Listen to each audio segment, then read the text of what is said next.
My name's Jonathan Shubert, and this is my story.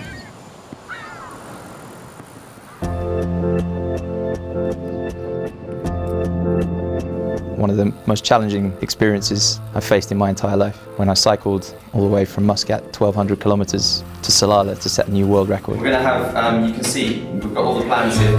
When you're preparing for something like this, about the training, about the time on the bicycle, and in reality that's a very small part of it. This whole project absorbed my life for months. Car number 2, provisionally, we'll have Randall.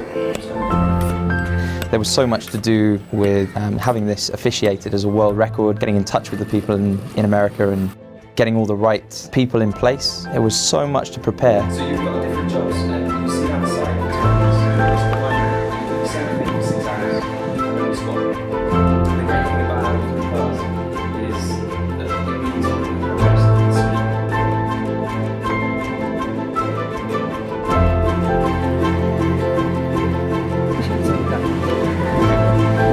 It was quite an undertaking, and it's easy to just think it's one person who sets a record, but there's no way I could have done it without that team of people around me.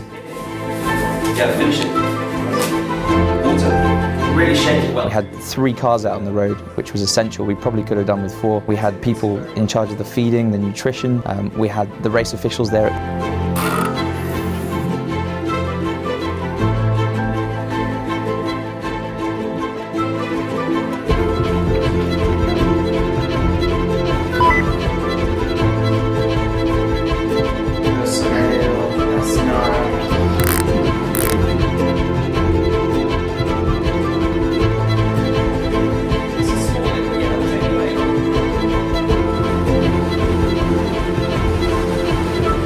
Yeah, so and then the next hill is like all right.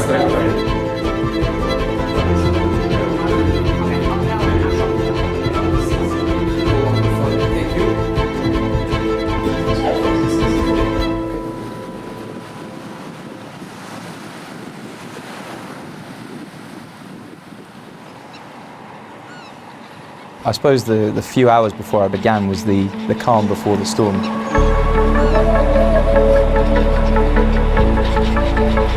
It had been intense and it had been manic leading up to that, even the day before. Yeah, we've got about 15 minutes to go. A bit nervous now. This is months of planning, preparation, and it's all come down to this. So I don't suppose we can be any more ready than we are. So just got to hope it all goes to plan.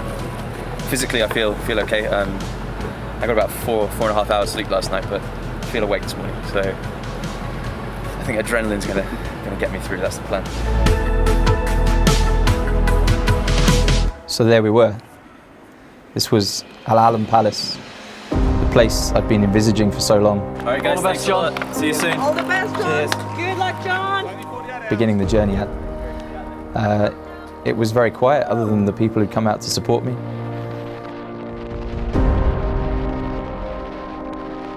Everything seemed very quiet. The roads were quiet. The lights of Muscat whizzed past.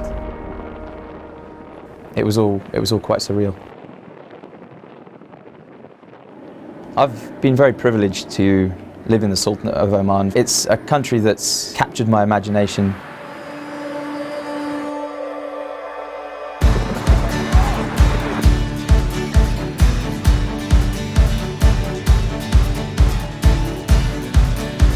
The thing that lifted me the most was the surprise, the number of people who were supporting the event. You know, when people would pop up, wow, it felt incredible.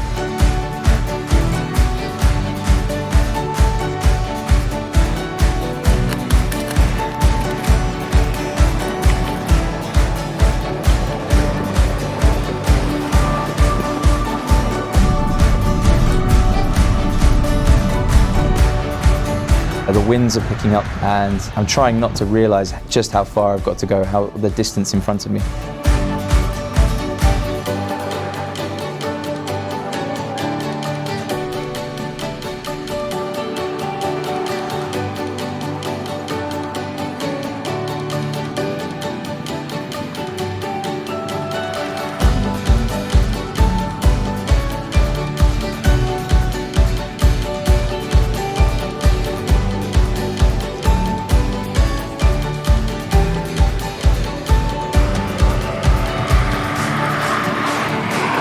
The rules specified that I was allowed to change bikes as long as it was still the same type of bike, a road bike.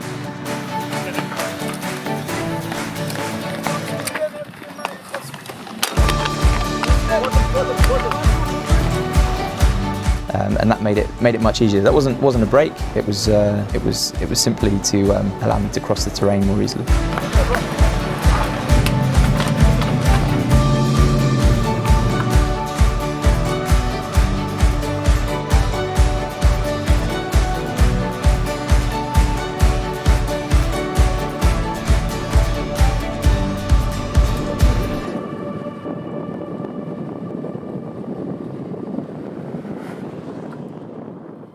Having the brakes is really important, if not for any other reason than to break the journey up mentally. Water? Yeah. Tell me to wipe your face.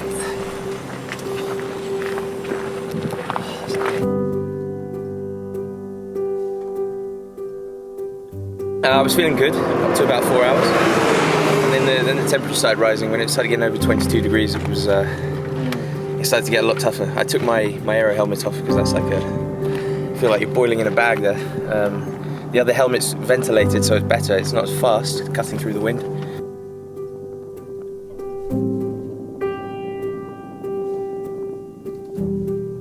I started to feel a little bit faint.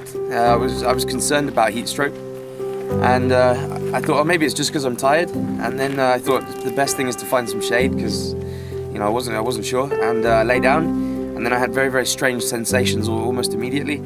My whole body became rigid. I got pins and needles. I can still feel it in my hands, but I couldn't move my fingers, my legs, and my mouth. I was not really able to move my lips to talk. I don't want to go out there and collapse on the bike or something. It could be, soldiers often die from heat exhaustion.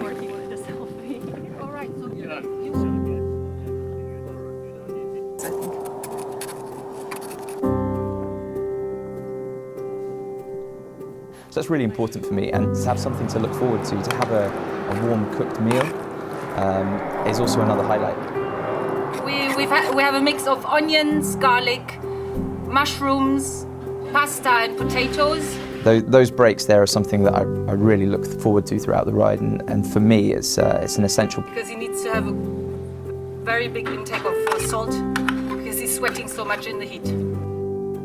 How refreshing that is, just to wipe your face with a cloth and a flannel, and just to have some social interaction, some people to let you know how you're doing, and probably give you some positive motivation.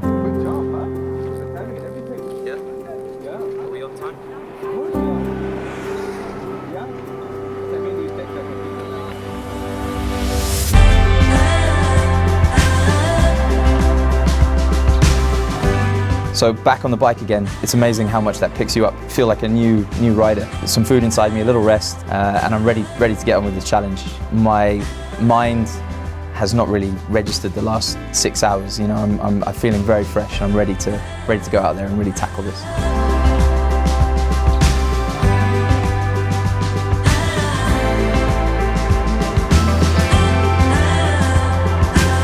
That was making it one of the most enjoyable experiences throughout the whole record attempt.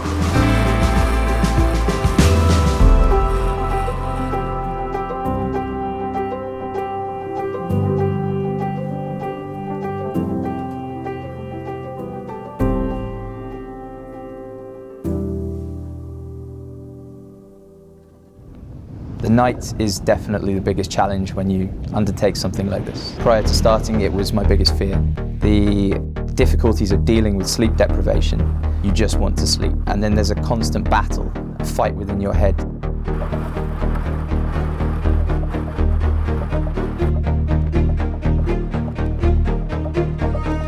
You don't know what's around you, it's getting colder.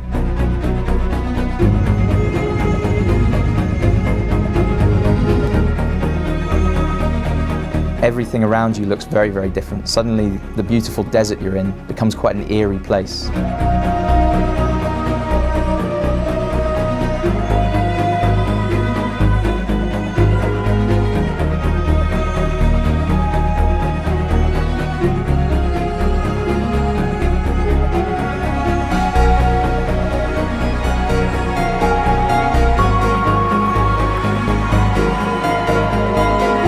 was in parts of the country I'd never been to before, and it was definitely heading into scary places.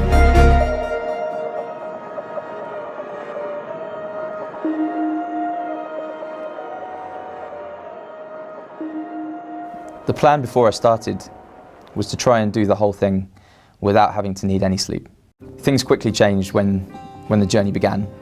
First with the gastroenteritis the night before, and then the severe heat stroke that I had on the first day. And I realized that if I was going to complete this, then I was going to need some rest.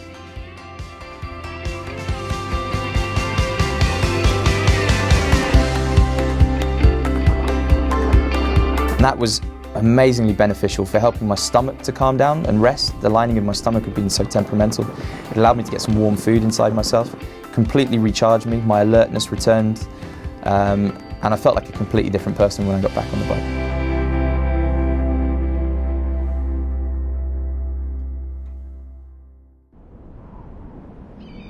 So the sun came up, it was a new day. I felt like a new person. I knew that I'd fallen behind the schedule I'd set for myself. This was it. It was all or nothing. I'd already come a long way, but I needed to go even further.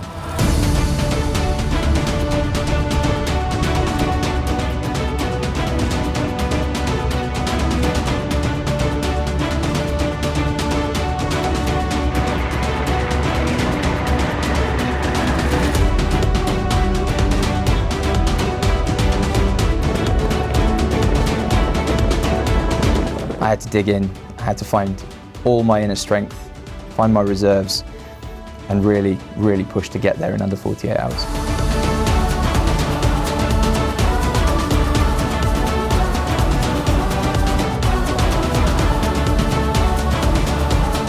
It was a part of Oman, despite living here for 3 years, I'd never felt, never experienced, never seen.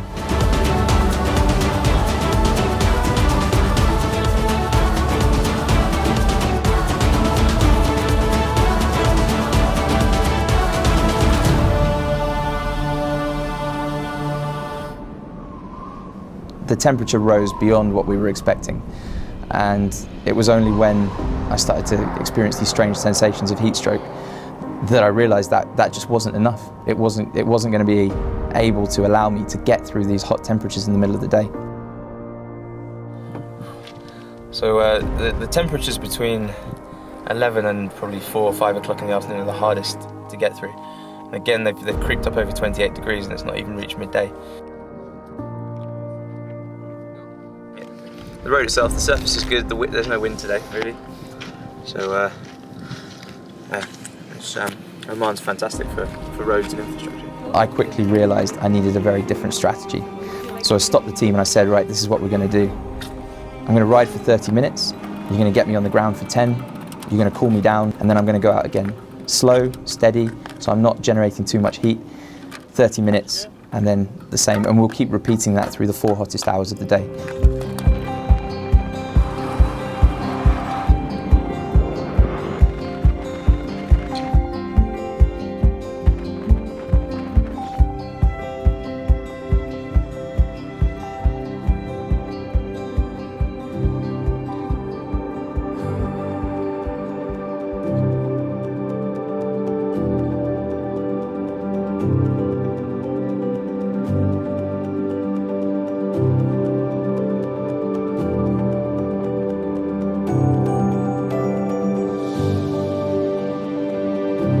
I had 180 kilometers in front of me and 6 hours in which to get to Salalah. I added the numbers up in my head and I knew there was no option to stop anymore.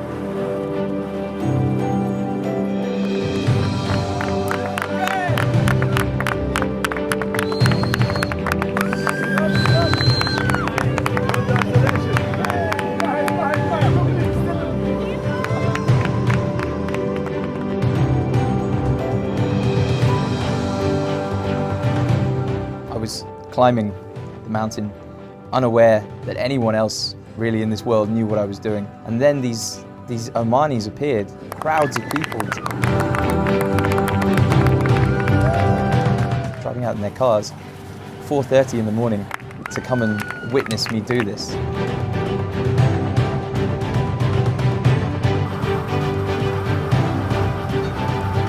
This was it, final push.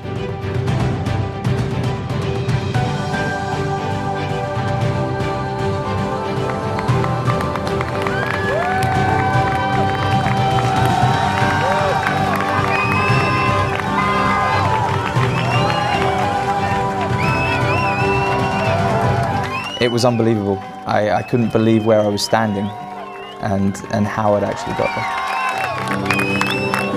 I'd never get it. Good. It's not easy. Thanks for coming, guys. Thank you for it. It was relentless. It didn't stop, but it was an amazing experience. I couldn't have done it with all the people around me, all the people who helped me, and I think I have memories that will live with me for life. It was quite an adventure. I will not be touching my bike again for some time. Welcome to Salalah. Thanks very much.